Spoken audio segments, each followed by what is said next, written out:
지성의 상아탑. 대학에서 교수, 학생, 직원들의 성희롱 성폭력 사건이 자주 발생하자 대학의 예방교육의 부실과 미온적 대처를 질타하는 여론이 많아지고 있습니다. 현재 대학의 교수와 직원에 대한 성희롱 성폭력 예방교육 실시가 법적 의무로 되어 있지만 대학 구성원의 특성을 감안하고 현행 법령에 부합하는 내용으로 구성된 대학 직원 전용 교육 자료는 아직 없는 상황입니다. 대학 직원 성희롱 성폭력 예방교육의 실효성을 높여 양성평등이 구현되는 대학의 교육 환경과 문화를 조성하고자 국립한국방송통신대학교는 여성가족부 소속의 한국양성평등교육진흥원의 후원으로 대학 직원용 성희롱 성폭력 예방교육 영상 콘텐츠를 제작하였습니다. 이 콘텐츠는 모든 대학에서 직원을 대상으로 온라인 또는 오프라인으로 현행 법령에 따라 성희롱 예방교육과 성폭력 예방교육을 구분하여 실시하거나 성평등 관점에서 통합교육을 실시할 때 활용될 수 있습니다. 대학은 이 콘텐츠를 활용하여 교육한 후 성희롱 성폭력에 관한 대학 자체 규정과 상담 및 신고 사건의 처리 제도 등에 관하여 교육하는 것이 필요합니다.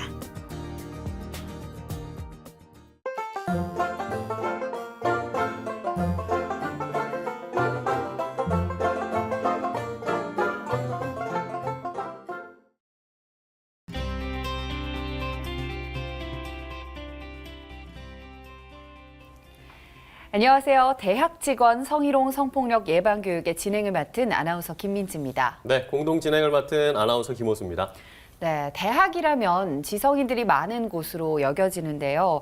그럼에도 불구하고 대학에서 성희롱, 성폭력이 계속해서 발생하면서 사회적인 주목을 많이 받고 있죠. 그래서 더욱더 이 예방 교육이 필요하다는 생각이 듭니다. 네, 그렇습니다. 대학 직원들도 성희롱, 성폭력 행위자가 되거나 피해자가 되는 사건이 종종 발생한다니까요. 직원들께서 더욱 주목해서 수강하시면 아무래도 그런 불미스러운 일들을 사전에 예방하고 그리고 잘 대처할 수 있지 않을까 생각합니다. 오늘 이 자리에는 직원 성희롱, 성폭력 예방교육의 콘텐츠를 기획하고 또 개발하신 교수님께서 나와주셨습니다. 네, 한국방송통신대학교 법학과 김혜림 교수님과 함께 할 텐데요. 교수님 안녕하세요. 네, 안녕하세요. 네. 자, 그럼 먼저 직원용 교육 콘텐츠를 기획하고 또 제작하신 의도가 있을 것 같아요. 그 배경과 의의를 좀 들어보도록 하겠습니다. 저는 방송대에서 노동법과 사회보장법 그리고 남녀평등가법이란 교과목을 담당하고 있습니다. 저는 남성과 여성 사이에 발생하는 성희롱, 성차별, 또 폭력 등의 젠더 문제, 인권 문제를 주로 연구를 하고 있습니다. 근래에는 대학에서 발생하는 이 성희롱 사건, 성폭력 사건에 관한 많은 관심을 가지고 법과 판례 또 결정례를 분석하는 작업을 하고 있습니다. 그래서 한국양성평등교육진흥원으로부터 의뢰를 받아서 이 교육 콘텐츠를 기획을 하게 된 건데요. 대학은 직원과 교수, 학생으로 구성되어 있죠. 근데 구성원별로 지위와 역할이 다 다르고 또 성희롱 성폭력이 발생하게 된 양상이라든지 적용 법규가 다 다릅니다. 이러한 대학의 특성을 감안해서 저는 직원용과 교수용으로 분리해서 콘텐츠를 개발함으로 해서 효과적이고 또 맞춤형 교육 자료를 만들게 된 것입니다.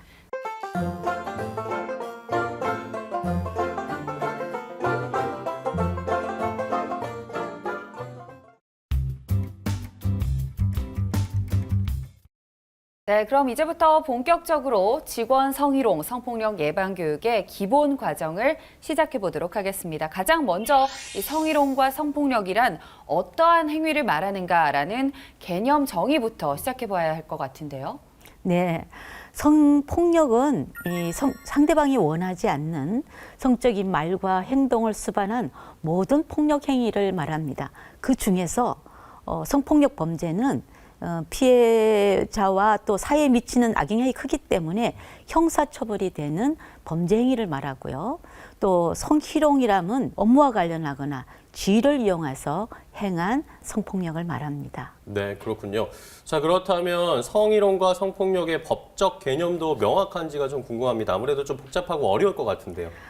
성폭력에 관해서 우리나라 법에서는 성폭력 범죄와 구분하지 않고 동일하게 규정을 하고 있습니다. 반면에 이제 성희롱에 관해서는 이 세 가지 법에서 규정을 하고 있는데 그 법마다 쓰임새와 당사자가 다소 다릅니다. 그런데 이 대학의 성희롱 예방과 또 방지 조치에 관해서는 양성평등기본법과 가장 밀접한 관련이 있기 때문에 그 법에서 말하는 성희롱의 개념부터 좀 살펴봤으면 좋겠습니다. 이 법은 성희롱의 행위자를 국가기관, 지방자치단체, 각급 학교, 또 공직유관단체의 종사자 그리고 사용자, 근로자라고 지정을 하고 있습니다.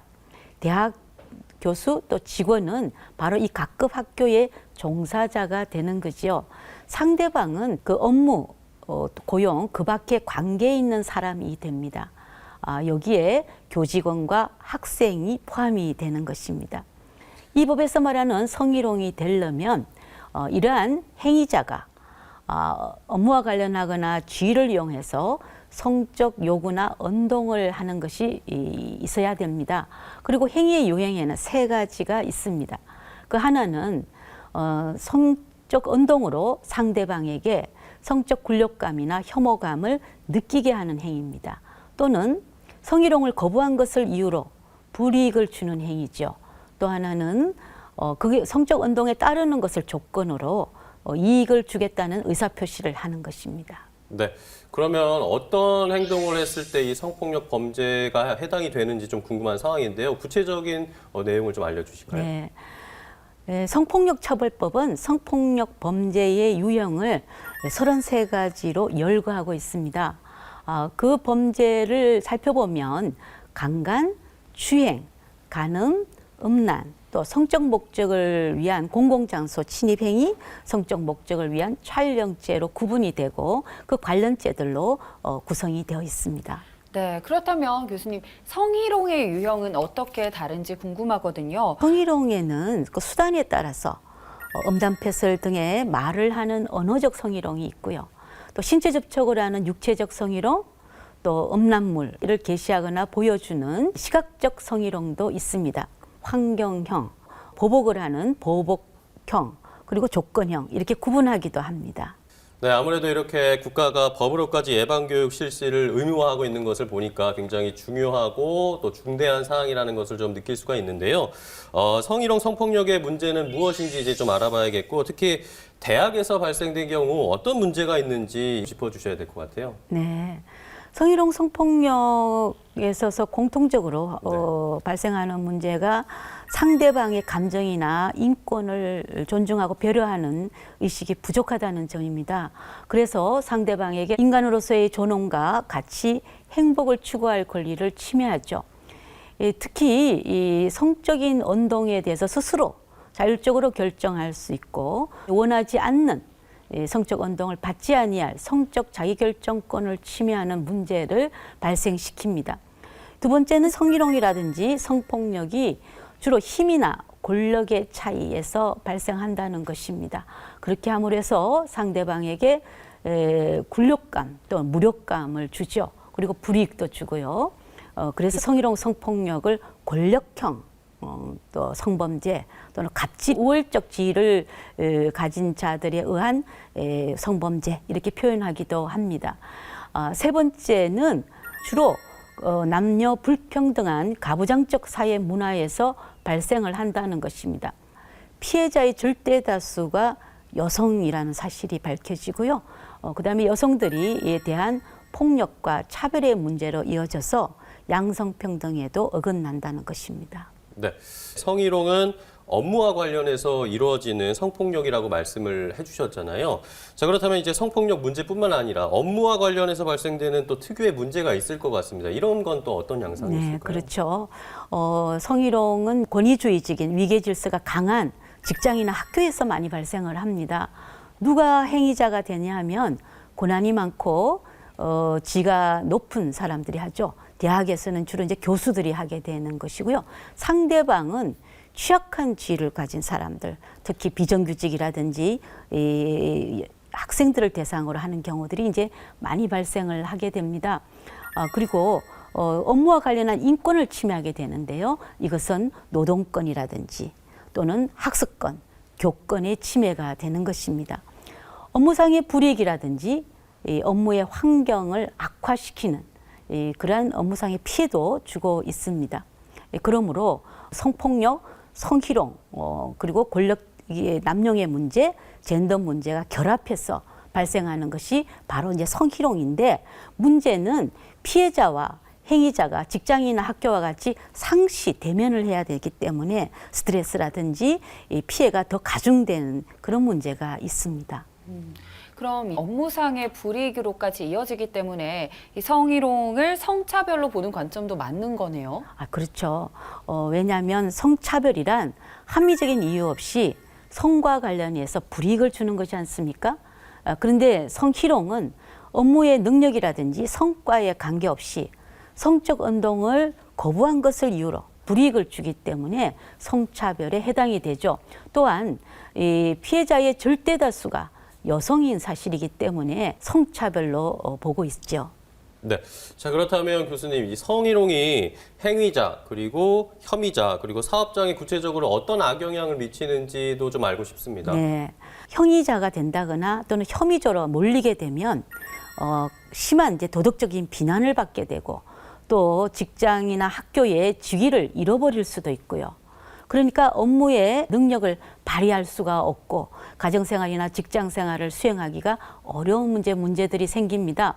이 사업장에서는 성희롱이나 성폭력으로 구성원들 간에 분쟁이 발생을 하기 때문에 생산성에도 악영향을 미칠 뿐만 아니라 고등교육기관으로서의 대학이 기능과 또 신뢰도를 훼손하기 때문에 사업장에도 상당한 악영향을 미치는 거죠.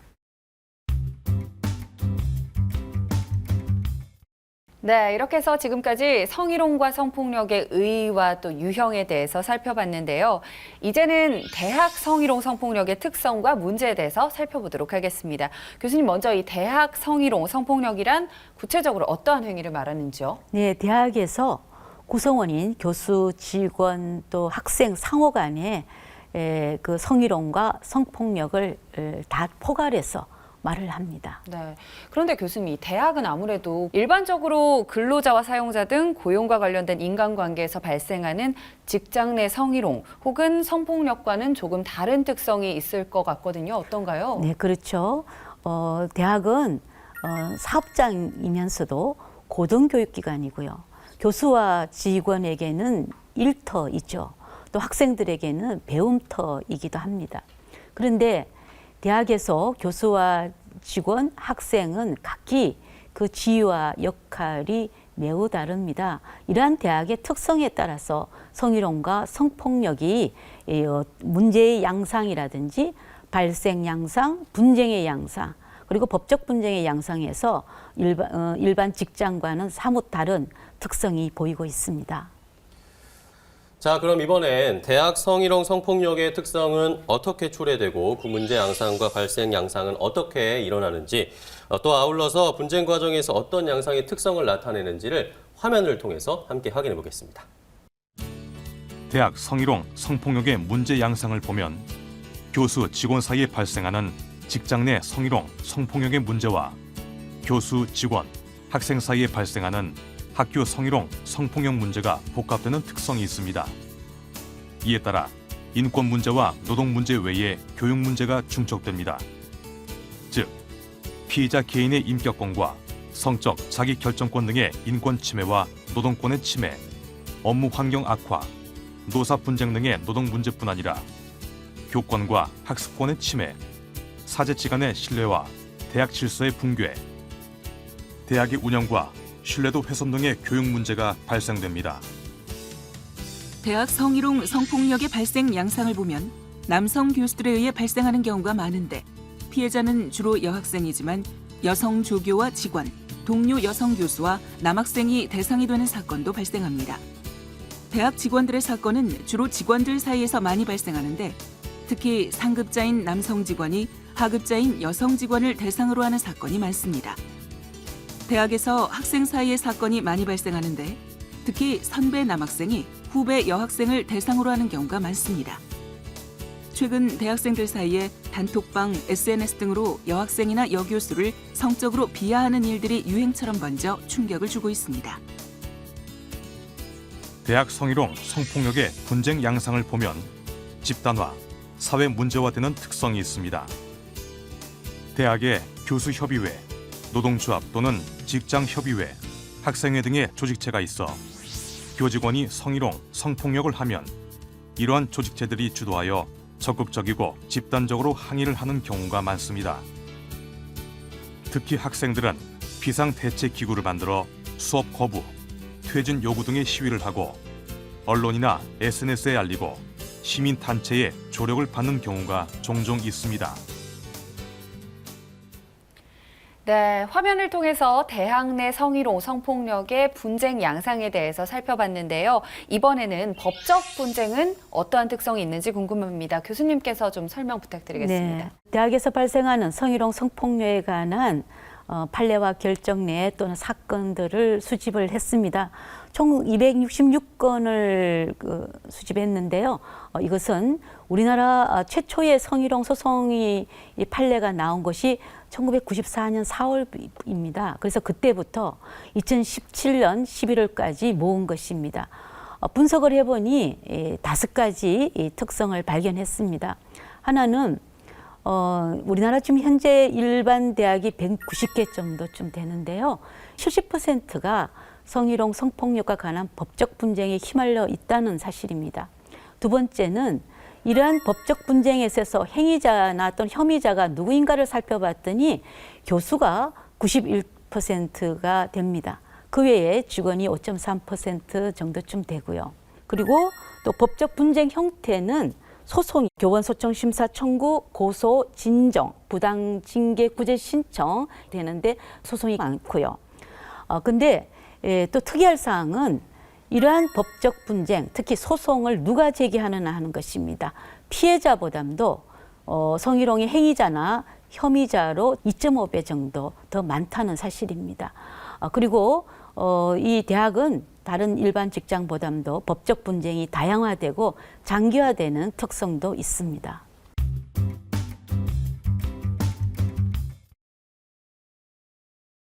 네, 이렇게 대학의 성희롱, 성폭력의 특성에 대해서 알아보니까요. 교수님을 비롯해서 직원분들 그리고 학생들까지 이 성희롱, 성폭력에 대한 예방이 무엇보다 중요하다는 생각이 듭니다. 네, 그런데 이 대학의 성희롱 예방 교육이 부실하게 이루어지고 교직원들의 참여가 적고 또 불참해도 처벌 규정이 없어서 문제라는 언론 보도를 본 적이 있습니다.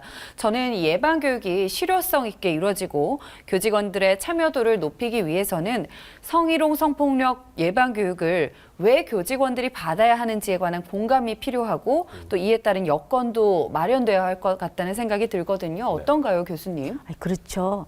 그래서 이 직원들이 이 대학의 성희롱, 성폭력 예방 교육을 받아야 하는 이유는 성희롱, 성폭력 문제와 양성평등에 관한 공감대를 형성하는 것입니다. 그리고 직원이 이 성희롱, 성폭력의 행위자나 혐의자 또는 피해자가 되지 않기 위한 수도 필요하고요. 또 사건 처리라든지 상담 등의 업무 처리를 함에 있어서 필요한 지식과 능력을 함양하는 것도 필요하지요. 사건이 발생한 경우에는 이 교육을 통해서 배운 지식을 활용해서 신속하고 적절하게 문제를 처리할 수도 있지요.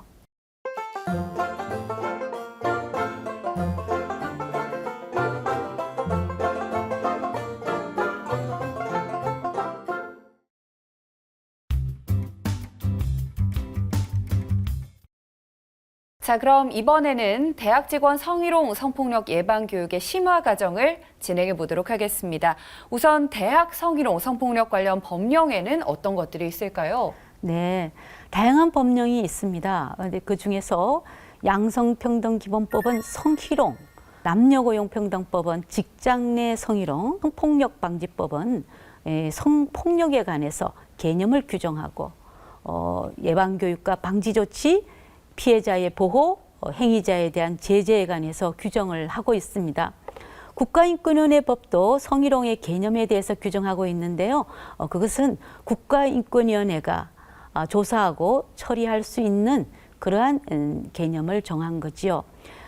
그리고 공무원이 또는 교육공무원이 이 성희롱이나 성폭력을 했을 경우에 징계를 당하게 되는데 거기에 관해서도 법규들이 있습니다.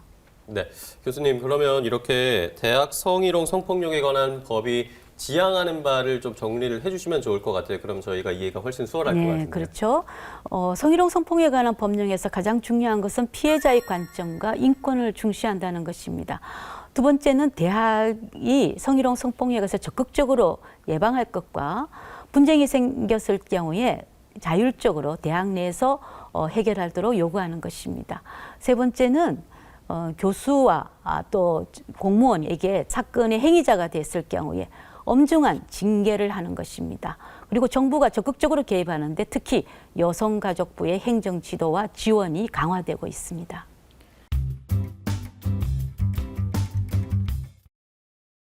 네, 그럼 지금부터는 예방교육에 대해서 살펴봐야 할 텐데요. 대학은 성희롱, 성폭력 예방교육을 어떤 대상에게 어떻게 실시해야 할까요, 교수님? 네, 모든 대학의 장은 양성평등기본법에 따른 성희롱 예방교육과 성폭력 방지법에 따른 성폭력 예방교육을 교직원들에게 1년에 1회 이상 실시해야 됩니다. 성폭력 방지법의 경우에는 학생들도 교육의 대상으로 포함시키고 있습니다. 신규 임용된 사람은 임용된 날로부터 2개월 이내에 예방교육을 실시해야 하고요. 그리고 성희롱, 성폭력, 가정폭력, 성매매 예방교육은 성평등 관점에서 통합하여 실시할 수도 있습니다. 양성평등기본법에 따라 성희롱 예방교육은 성희롱 예방에 관한 법령, 성희롱 발생 시 처리 절차 및 조치 기준, 성희롱 피해자에 대한 고충 상담 및 구제 절차, 성희롱을 한 사람에 대한 징계 등 제재 조치, 그 밖에 성희롱 예방에 필요한 내용이 포함되어야 한다. 성폭력 방지법에 따라 성폭력 예방 교육에 건전한 성의식 및 성문화의 창달, 성인지 관점에서의 성폭력 예방, 성폭력 방지를 위한 관련 법령의 소개 및 홍보, 그 밖에 성에 대한 건전한 가치관 함양과 성폭력 예방에 필요한 사항이 포함되어야 한다. 네, 이 교육 내용이 굉장히 체계적이라는 생각이 들거든요. 네. 그럼 대학은 이 성희롱 성폭력을 방지하기 위해서 어떠한 조치를 취해야 하나요? 양성평등기본법에 따라 대학의 장은 성희롱 예방교육 등 성희롱 방지 조치에 관한 연간 추진계획 수립, 성희롱 관련 상담 및 고충 처리를 위한 공식 창구 마련과 성희롱 고충 담당자 지정, 자체 성희롱 예방 지침 마련, 성희롱 사건 발생 시 재발 방지 대책의 수립 시행, 그 밖에 해당 기관의 성희롱 방지를 위하여 필요한 조치를 해야 하고 그 결과를 여성가족부 장관에게 매년 제출해야 한다.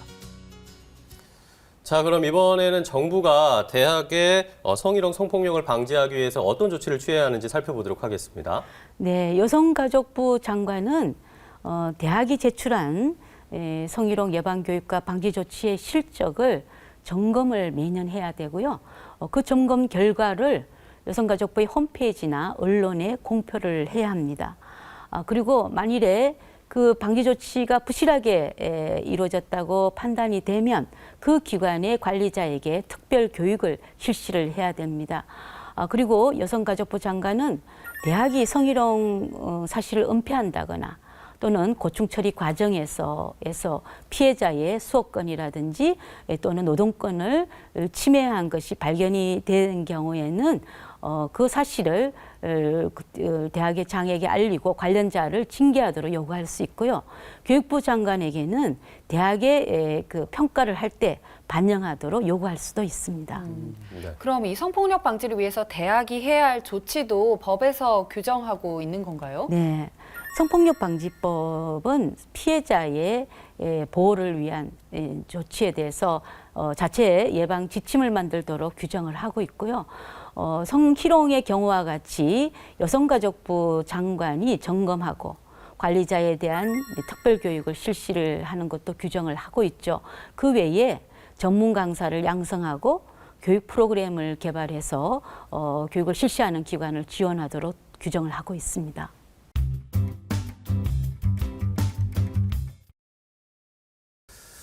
자, 이제는 그렇다면 대학에서 만약에 성희롱 성폭력 사건이 발생했다라고 가정을 하게 되면 피해자는 어디에다가 신고를 해야 하고 또 사건은 어떻게 처리될 수 있는지 과정을 좀 살펴보도록 하겠습니다. 네. 사건이 발생한 경우에 처리하는 방법에는 자율적 분쟁 처리 방법과 그 행정적 분쟁 처리, 사법적 분쟁 처리 방법이 있습니다. 많은 대학에서 양성평등 기본법과 성폭력 방지법에 따라서 자체적으로 분쟁을 해결하는 제도들을 두고 있습니다. 그 대표적인 것으로서 신고를 접수하고 상담을 받고 비공식적으로 문제를 해결하는 상담소가 있죠. 그리고 원만히 이루어지지 않을 경우에는 심의기구에 해부해서 조사하고 심의를 해서 징계 등의 조치를 이제 하는 것입니다. 근데 이것이 만약 제대로 이루어지지 않게 되면 외부의 행정기관이나 사법기관을 활용하게 되는데요. 분쟁은 당사자의 대화나 또는 이해를 바탕으로 해서 평화적으로 해결하는 것이 가장 필요하고 또 그렇게 함으로 해서 대학의 성문화라든지 양성평등 문화도 조성할 수가 있는 것입니다. 네, 그런데요, 교수님께서 말씀하신 것처럼 대학에서 자율적으로 분쟁 해결이 되지 않을 경우에는 어떻게 해야 되나요? 네. 국가인권위가 가장 많이 활용이 되고 있습니다. 피해자의 진정이 없더라도 국가인권위는 직권조사를 할 수가 있습니다. 그래서 진정이 사실과 다르다 그러면 기각을 하고요. 그렇지 않게 되면 합의 권고, 또 조정, 징계 권고, 시정 권고 등을 하게 됩니다. 그 성희롱을 교수가 한 경우에는 특별 인권 교육을 받을 것을 주로 많이 권고를 하고 있고요. 그 외에 손해배상 권고도 하고 있습니다. 주로 대학의 총장에게 권고를 하는 경우가 많은데요. 모든 교직원들에게 성희롱 예방 교육을 실시할 것, 또 성희롱 고충 처리 제도를 만들고 재발 방지 대책을 수립할 것, 그리고 피해자가 제2차 인권 침해를 받지 않도록 조치를 취할 것이 주된 내용입니다. 자, 그럼 이렇게 성희롱 성폭력이 발생했을 때 이런 혐의를 받은 교직원들이 소청심사 청구를 하는 경우가 많다고 들었는데요. 이 소청심사 청구는 어떤 경우에 하게 되는 건가요? 교육공무원이나 또는 공무원이 대학으로부터 성희롱 성폭력을 하였다고 징계 처분을 받거나 재임용 거부, 불문 경고 등의 불리한 처우를 받게 되면 교원은 교육부 소속의 교원소청심사위원회에, 공무원인 직원은 인사형식처의 소속의 소청심사위원회에 각각 소청심사 청구를 할 수 있습니다. 소청심사위원회는 그 청구가 이유가 없다고 판단이 되면 기각 결정을 하는 것이고요. 이유가 있다고 판단이 되면 대학의 징계 처분을 감경하거나 취소시킬 수가 있습니다. 그런데 소청심사 청구는 전임 교원이나 또는 정규직 공무원들이 활용할 수 있는 것입니다. 대학에는 비전임 교원이라든지 대학 회계직 등의 일반인들이 많습니다. 이런 분들은 이제 노동위원회에 부당 징계 구제 신청을 할 수가 있습니다. 노동위원회는 조사와 또 심판, 판정 절차를 거쳐서 기각을 하거나 시정 명령을 내리게 됩니다. 네, 그런데 교수님, 그 언론 보도를 보면요, 이 대학에서 성희롱과 성폭력 관련해서 고소나 소송을 제기하기도 하더라고요. 그 이유가 무엇인가요? 네. 성폭력 범죄가 되게 되면 성폭력 처벌법에 따라서 처벌을 받게 되니까요. 그래서 많이 이제 고소를 합니다. 그런데 그 혐의자나 또는 행위자가 피해자나 그 조력자들을 상대로 해서 명예훼손죄로 고소하는 경우들도 있습니다. 네. 자, 그러면 이 민사소송이나 행정소송을 제기하는 경우도 많을 것 같아요. 네, 대학의 징계 처분을 취소해달라 또는 교원소청심사위원회 결정에 불복해서 행정소송을 하는 경우가 많습니다. 그 외에도 국가인권위원회, 중앙노동위원회 결정에 불복하는 경우에도 행정소송을 할 수가 있고요. 민사소송을 하는 경우에는 주로 손해배상과 관련이 돼 있습니다. 그럼 실제로 직원분이 성희롱 성폭력 행위를 했을 경우에 어떠한 제재를 받게 되나요? 직원분들 중에 또 공무원이신 분들도 계시니까요. 공무원의 징계에 관한 규정을 좀 요약 정리해봤거든요. 화면으로 함께 확인해 보시죠. 대학 직원 중 공무원이 성희롱과 성폭력 범죄를 하게 되면 국가공무원법, 공무원 징계령, 공무원 징계령 시행규칙 등에 따라 징계를 받게 된다. 첫째, 형법 제303조 업무상 위력 등에 의한 간음 또는 성폭력 처벌법 제10조 업무상 위력 등에 의한 추행이 규정된 죄를 범한 사람으로서 300만 원 이상의 벌금형을 선고받고 그 형이 확정된 후 2년이 지나지 아니한 사람과 금고 이상의 형의 선고유예를 받고 그 선고유예 기간 중에 있는 사람은 공무원의 임용 결격자가 되며 징계 절차 없이 파면의 효과를 가지는 당연 퇴직을 당하게 된다. 둘째, 임용권자는 성폭력 범죄로 인하여 감사원 및 수사기관에서 조사나 수사 중인 자로서 비위의 정도가 중대하고 이로 인하여 정상적인 업무 수행을 기대하기 현저히 어려운 자를 직위 해제할 수 있다. 셋째, 공무원으로서 성폭력, 성희롱 및 성매매에 따른 징계 처분을 받은 자에 대하여는 승진 임용 금지 기간이 연장된다.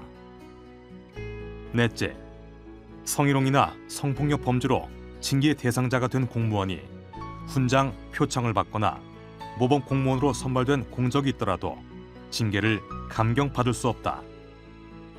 다섯째, 징계 기준은 업무상 위력 등에 의한 성폭력, 미성년자 또는 장애인 대상 성폭력, 그 밖의 성폭력, 성희롱의 순으로 구분된다.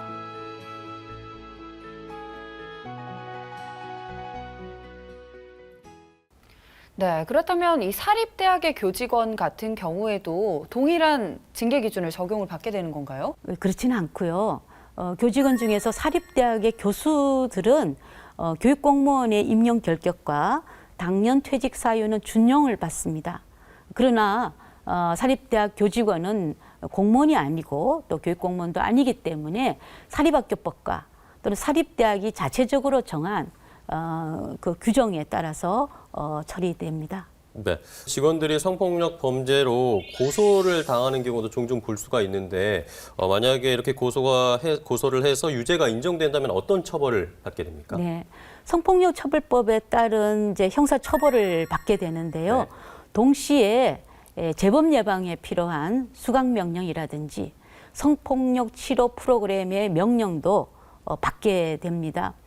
강간이라든지 추행과 관련되는 특정한 범죄에 해당이 되면 법원이 신상 공개 또 신상 그 정보를 등록을 요구를 할 경우도 있죠. 그 외에 법원은 보호 관찰이라든지 또는 전자 그 장치 부착 또 성충동 약물 치료 등의 명령도 할 수가 있습니다.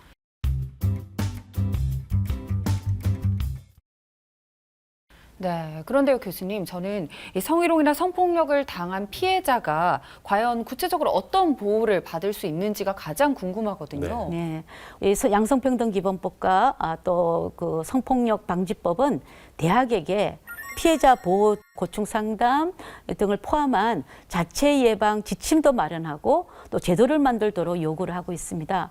양성평등기본법은 또 특히 법적으로 피해자에 대한 치료 지원이라든지 또는 학습권 또 노동권 등을 보호를 규정을 하고 있습니다. 성폭력 방지법인 경우에는 상담소 등을 두어서 신고 접수 또는 법률적인 또 지원을 받도록 하고 있죠.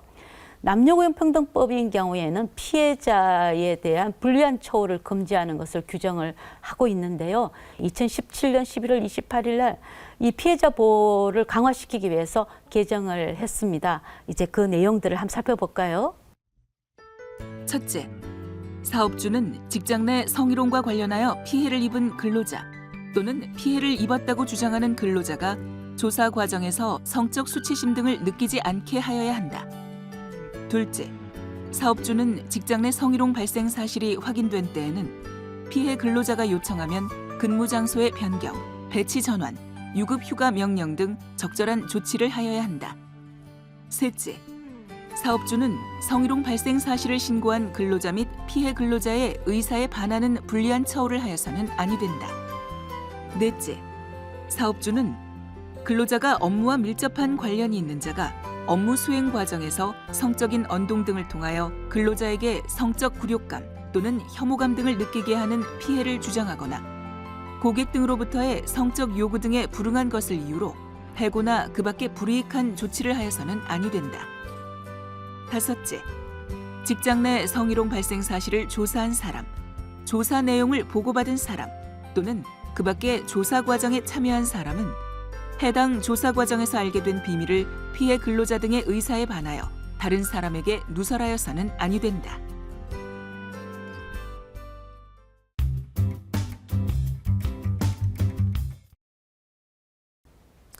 자, 그럼 이제부터 직원의 성희롱 성폭력 사건의 실제 사례를 확인해 보도록 하겠습니다. 직원이 직원을 대상으로 한 사례를 화면으로 함께 보시죠. 수도권 소재 국립대학법인에서 공무원인 팀장급 직원이 부하 여직원들에게 허벅지에 손을 올려놓고 저속한 음담패설을 하거나 가슴 안 닿을 테니 팔짱 껴라며 손을 억지로 잡고 볼에 입을 맞추는 등 강제추행을 하여 고소를 당했다. 그럼에도 대학이 미온적으로 사건에 대처하자 학생들과 동문들, 노동조합, 시민단체들이 대학 성범죄 척결을 위한 공동대책위원회를 발족하고 총장에게 진상조사와 해결을 요구하며 집단 시위를 하였다. 이에 대학은 팀장을 직위 해제하였다가 해임하였다. 한편 경찰은 피해자의 신고를 받고 팀장을 강제추행 혐의로 검찰에 송치했고 검찰은 기소하였다. 인천지방법원은 유죄를 인정하고 징역 10월, 집행유예 2년을 선고하면서 40시간의 성폭력 치료 강의 수강과 120시간의 사회봉사도 명령했다. 재판부는 피해자들이 당한 고통이 상당한 것으로 보이는데도 일부 피해자들과는 합의되지 않았으나 범행을 인정하고 반성한 점 등을 고려했다고 양형 이유를 밝혔다.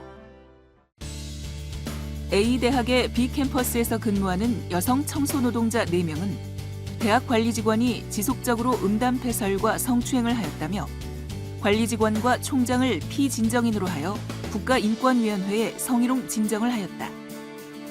관리직원은 평소 피해자들과 친하게 지내는 사이로 피해자들과 농담을 주고받거나 장난을 치던 중 실수로 발생한 일로 성적인 의도는 없었다고 주장하였다.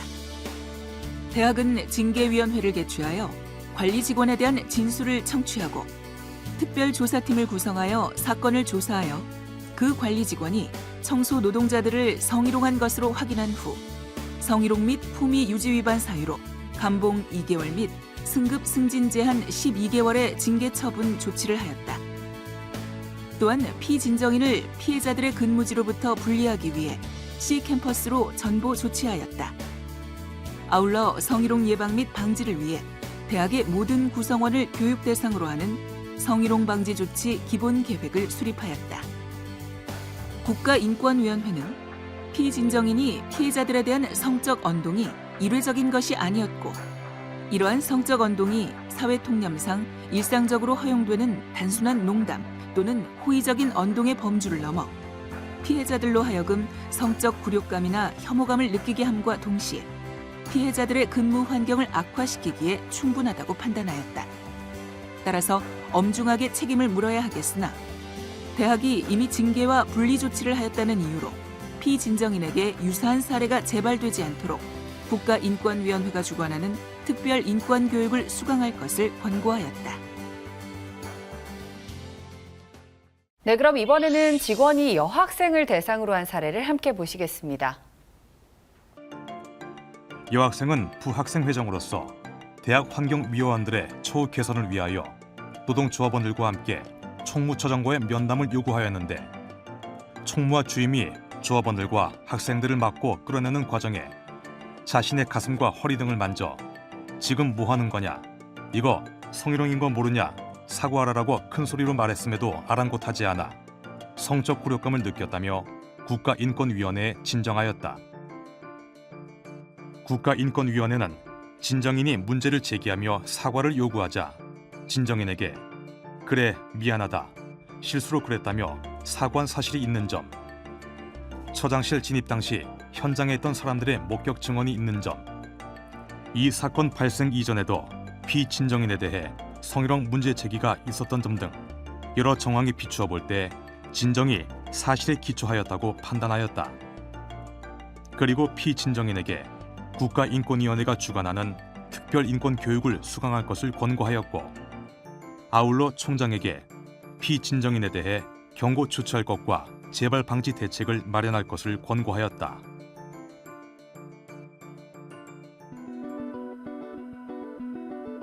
S대 인문학연구원 행정담당관은 연구원 소속 조교들과 근로장학생들을 지휘 감독하는 행정실의 책임자인데, 근로장학생들에게는 인터넷에서 연예인 성행위 동영상을 검색하게 하고 자신의 성매수 경험을 말했으며, 남성 대학원생에게 여학생들이 옆에 있는데도 수총각 아니냐, 주변의 대학원생들을 성관계로 유혹하라고 말하였다. 또한 터키의 문명 탐사를 다녀온 교수에게는 터키 여자 맛은 좀 보았느냐고 말했다. 연구원 소속 직원 9명은 담당관에게 당한 성희롱과 폭언에 관한 피해 진술서를 대학에 제출했다.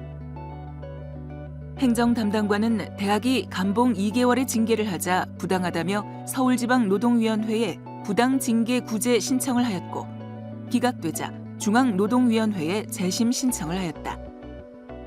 중앙노동위원회는 교육기관의 직원으로서 매우 높은 수준의 도덕성이 요구되고, 성희롱 같은 비위 행위가 대외적으로 알려질 경우 대학의 명예가 실추될 수 있는 점이나 직장 내 성희롱을 용인하지 않으려는 사회적 분위기 등을 감안할 때 이 사건 감봉 처분의 징계 양정이 사회통념상 현저하게 타당성을 잃어 징계 재량권의 범위를 일탈하였다거나 징계 재량권을 남용한 것으로 볼 수는 없다며 재심 신청을 기각하고 초심 유지 결정을 하였다. 담당관은 중앙노동위원회의 재심 결정이 부당하다며 행정소송을 제기하였다. 서울행정법원은 직원이 한 발언은 단순한 농담의 정도를 넘어 성적 혐오감을 느끼게 하기 충분하다고 지적하고, 연구원 소속 조교와 근로장학생들을 지휘 감독하는 자로서 직원 상호 간의 폭언이나 성희롱을 방지해야 할 지위에 있음에도 이를 망각한 채 수차례에 걸쳐 폭언과 성희롱을 해 그 비위 정도가 심하다며 감봉이 원고에게 가혹하다고 볼 수 없다며 원고의 패소 판결을 내렸다. 서울고등법원과 대법원은 담당관의 항소와 상고를 기각하였다. 자, 그럼 이번에는 교수가 직원을 대상으로 한 사례를 살펴볼까요? 네, 교수가 직원을 대상으로, 특히 조교를 대상으로 성희롱, 성폭력을 하는 사건들은 매우 다양합니다. 근데 지금 살펴볼 사례는 사립대학에서 노동조합과 대학이 단체 교수를 둘러싸고 분쟁을 하던 중에 보직자가 여성노동조합 전임자에게 성적인 발언을 하였는지가 쟁점이 된 사건인데요. 국가인권위원회, 또 행정법원, 또 대법원에까지 판단을 받은 사건입니다. 살펴보도록 하죠. 이 사건은 보직 교수들이 회의하는 곳에 직원 노동조합 조합원들이 허락 없이 들어와 교수의 직원 폭행 사건에 대하여 항의를 하자 학생 지원처장인 교수가 앞에 앉은 여성 노동조합 전임자를 향해 손가락으로 가슴을 가리키며 가슴이 앞사람에게 보이니까 닫아요. 나 같은 늙은 사람들은 거기 신경 쓰여 라고 말했습니다. 여성 노동조합 전임자는 그 발언으로 성적 굴욕감과 수치심을 느꼈다며 국가인권위원회에 진정을 했습니다. 학생 지원처장은 성적 의도가 없었다고 항변했지만 국가인권위원회는 여러 명의 직원들과 교수들이 보는 앞에서 진정인의 가슴을 가리키면서 가슴이 보인다 닫고 다니라고 말한 점 등 재반 사정을 살펴볼 때 피진정인의 행위는 합리적인 여성의 관점에서 볼 때 성적 굴욕감과 수치심을 느끼게 하기에 충분하여 성희롱에 해당하는 것으로 판단하였습니다. 그리고 피진정인에게 국가인권위원회가 주최하는 특별 인권 교육을 받을 것을 권고하였고, 총장에게 피진정인에 대하여 경고 조치를 취할 것과 성희롱 재발 방지 대책을 수립하여 국가인권위원회에 보고할 것을 권고하였습니다.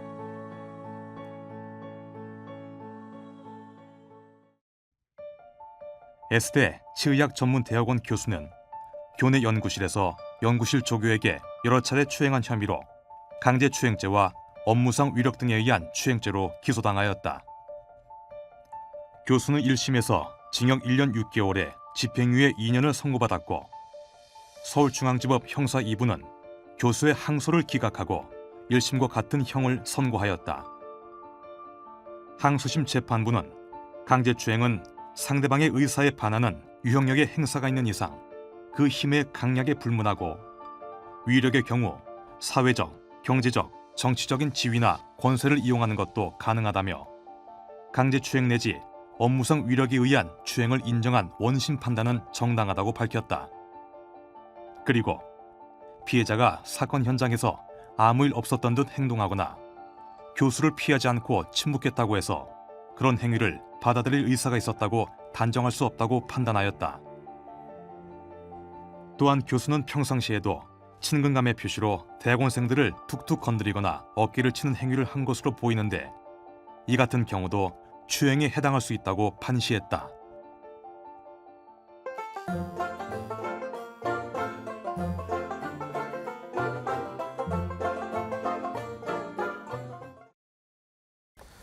자, 지금까지 대학 직원 성희롱 성폭력 예방 교육의 기본 과정과 심화 과정을 진행해봤습니다. 이제 마무리 단계로 자, 직원분들이 성희롱 성폭력의 행위자와 혐의자가 되지 않도록 유의할 점을 먼저 알아보겠고요. 그리고 피해자가 됐을 때 그리고 대학에서 성희롱이나 성폭력 사건이 발생했다는 것을 알았을 때 어떻게 대처해야 되는지 정리해 보도록 하겠습니다. 네, 먼저 직원분들이 성희롱, 성폭력의 행위자나 혐의자가 되지 않기 위한 요령입니다. 첫째, 교직원과 학생에 대하여 어떠한 곳에서든 가능한 성적 함의가 있는 언동을 자제한다. 메일, 문자, 통화, SNS를 통한 성적인 표현도 증거로 남을 수 있으니 자제해야 한다. 둘째, 재미로 즐겁게 하려고 한 성적인 말이나 표현이 상대방에게 성적 굴욕감이나 혐오감을 느끼게 할 수 있다는 생각을 한다. 셋째, 자신의 언동이 고난 남용으로 비춰질 수 있는지를 유의하고 교수, 직원, 학생에 대하여 인격적으로 대우하며 양성평등과 젠더 문제에 관하여 관심을 가지고 실천한다. 네, 다음으로는 직원분들이 성희롱 성폭력의 행위자나 혐의자로 지목된 경우에 어떻게 대처해야 하는지 알아보도록 하겠습니다. 첫째, 자신의 언동이 성희롱, 성폭력이 된다는 지적을 받으면 학내외 신뢰할 사람이거나 상담원, 전문가에게 자신의 언동에 대한 평가와 적절한 대처 방법에 관한 상담이나 조언을 받는다. 이때 내가 피해자라면 그러한 성적 언동에 대해 어떻게 반응하였을까를 고려하여 판단하고 성찰해 보는 것이 필요하다. 둘째, 그럼에도 자신의 언동이 성희롱, 성폭력에 해당되지 않는다고 생각되면 학칙과 법령에 따라 적극적으로 해명하고 자신에게 적절한 분쟁 처리 방법 등을 활용하되 가능한 법적 분쟁을 피하고 대학 내에서 평화적으로 해결한다. 셋째, 자신의 언동이 성희롱, 성폭력에 해당된다고 인정하면 피해자에게 신속하고 진심으로 사과하고 재발 방지를 다짐하며 피해자의 요구와 대학의 조치에 가능한 따르도록 하여 법적 분쟁을 당하지 않도록 한다. 네, 이 성희롱, 성폭력의 피해자가 되었을 때는 어떻게 대처하면 좋을까요? 첫째, 성희롱, 성폭력은 상대방의 의사에 반하는 성적 언동이 있어야 성립되므로 행위자의 성적 언동에 거부하거나 불쾌감을 느꼈으니 자제해달라는 말을 직접 하거나 메일이나 문자, 쪽지 등으로 표현하는 것이 필요하다. 둘째, 증거 자료나 증인을 확보하고 신뢰할 사람들에게 피해 사실을 알려 조력을 요청한다. 셋째, 자신에게 적절한 학내외 상담소나 분쟁 처리 기관을 활용하되 법적 분쟁 처리 방법보다는 먼저 대학의 상담소에 상담 요청이나 신고를 하여 대학 내에서 신속하고 평화적으로 해결하도록 한다. 넷째, 법원의 결정이 있기 전에 혐의자나 행위자의 실명이나 신상을 공개하면 명예훼손죄로 피소될 수 있음을 유의한다. 네, 이제 마지막으로 대학에서 성희롱이나 성폭력 사건이 발생했다는 것을 알았거나 들었을 경우에는 또 어떻게 대처해야 될까요? 첫째, 성희롱, 성폭력 사건을 목격했을 때에는 행위자의 성적 언동을 중지시키며 피해자를 돕고 필요한 경우 증언을 한다. 둘째, 성희롱, 성폭력 사건이 발생하였다는 말을 들었을 때에는 사건의 진상이 정확하게 규명하기 전에 혐의자나 피해자를 비난하거나 그 신상을 유포하여 명예훼손하는 일을 자제해야 한다. 셋째, 혐의자나 피해자로부터 조언이나 조력을 요청받았을 때에는 내가 피해자라면 혐의자의 성적 언동에 대해 어떻게 느꼈을까? 혐의자의 성적 언동과 주위의 반응으로 피해자는 어떠한 상황에 처해 있는지를 숙고하여 진실하고 공정하게 사건을 규명하고 해결에 조력한다. 상담이나 심의, 징계 등 사건 처리를 하는 업무 관계자는 그 업무로 인하여 알게 된 당사자의 신원이나 개인 사정을 누설하여 피해자가 제2차 인권 침해를 받지 않도록 유의한다. 대학은 성희롱 성폭력에 관한 법령과 학교 규정에 신속하고 적절하게 사건 처리를 해야 함과 아울러 향후 재발을 방지하고 양성평등과 인권 보장이 구현되는 대학 교육 환경을 이루도록 제도와 대학의 문화를 개선한다. 자, 이렇게 긴 시간 함께 하셨는데 이제 마칠 시간입니다. 오늘 아주 뜻깊은 공부를 참 많이 한 것 같아요. 네, 이 성희롱 성폭력이 인권 침해를 비롯해서 양성평등에도 어긋나는 아주 심각한 문제라는 것을 다시 한번 상기시킬 수 있는 시간이었던 것 같습니다. 네, 그렇기 때문에 예방이 더 중요한 거겠죠. 이 성희롱 성폭력 예방 교육 콘텐츠에 대한 기대 그리고 마지막으로 당부의 말씀을 좀 교수님께 부탁드릴게요. 네, 이 교육 콘텐츠를 통해서 성희롱 성폭력 문제의 심각성과 양성평등에 관한 그리고 또 인권에 관한 감수성이 높고 실천력이 강해졌으면 좋겠습니다. 또 이 교육 콘텐츠를 수강해 주시는 분들께 깊은 감사를 드립니다. 네, 저희도 교수님께 감사드리고요. 그럼 저희는 여기서 이제 인사드리도록 하겠습니다. 네, 함께해 주신 여러분 고맙습니다.